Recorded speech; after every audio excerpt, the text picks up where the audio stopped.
იცოდით, რომ მედუზას ეს გამოსახულება წრიული ფორმის ბრტყელ ტილოზე კი არა, ამოზნექილი ზედაპირის მქონე ხის ფიცარზე გადაკრულ ქსოვილზეა დახატული, რომელსაც საბრძოლო ფარის ფორმა აქვს, რომლითაც იგი უკავშირდება ქალღმერთ ათენას ფარის იდეას. ის შექმნა მიქელანჯელო მერიზიდი კარავანჯო კარდინალ ფრანჩესკო მარია დელ მონტეს დაკვეთით ტოსკანის დიდი ჰერცოგის ფერდინანდ პირველი მედიჩისთვის სასაჩუქრად. ვიდრე ამ საჩუქრის მნიშვნელობას აღწერდეთ, გავიხსენოთ მედუზას ამბავი. მედუზა გორგონა მზერით აქვავებდა ცოცხალ არსებებს.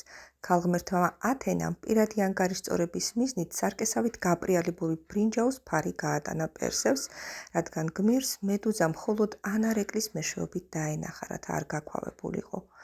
მიღწეული წარმატების შემდეგ პერსევსმა მედუზას მოკვეთილი თავი ათენას გადასცა. ათენამ ის საკუთარ ფარზე ან ეგიდაზე, რომელშიც ცხრისტყავიანი აბჯარი იგულისხმება, განათავსა, რათა მისი გაქვავების ძალა მტრების წინააღმდეგ გამოეყენებინა. მიუხედავად გლუვად ამოზრდილი ზედაპირისა, შუქჩრდილის დიდოსტატი კარავაჯო ქმნის ილუზიას, თითქოს ფარის ცენტრში დამაგრებული თავი მოსულობითად არის ამოზრდილი. ასახვის ამ შთამბეჭდავ რეალობასთან ერთად საოცრად დამაჯერებელია ემოციაც. კარავაჯო ასახავს არა უბრალოდ მკვდარ თავს, არამედ მოკვეთის წამს სახელზე აღბეჭდილ საშინელ ემოციას, როდესაც მედუზა აცნობიერებს საკუთარ მარცხს. პირი გაოგნებული ყვირილით აქვს გაღებული, თვალებიდან კი ჯერ კიდევ ეკითხება შიში და აგონია. ებობს მოსაზრება, რომ მედუზას სახის ნაკვთებში კარავაჯომ საკუთარი ემოციები და სახე ასახლა. კი მოკლედ ვთქვათ, თუ რატომ ჩუქნის კარდინალი ფრანჩესკო დელ მონტე ჰერცოგ ფერდინანდს ათენას ფარის მსგავს ნახატს.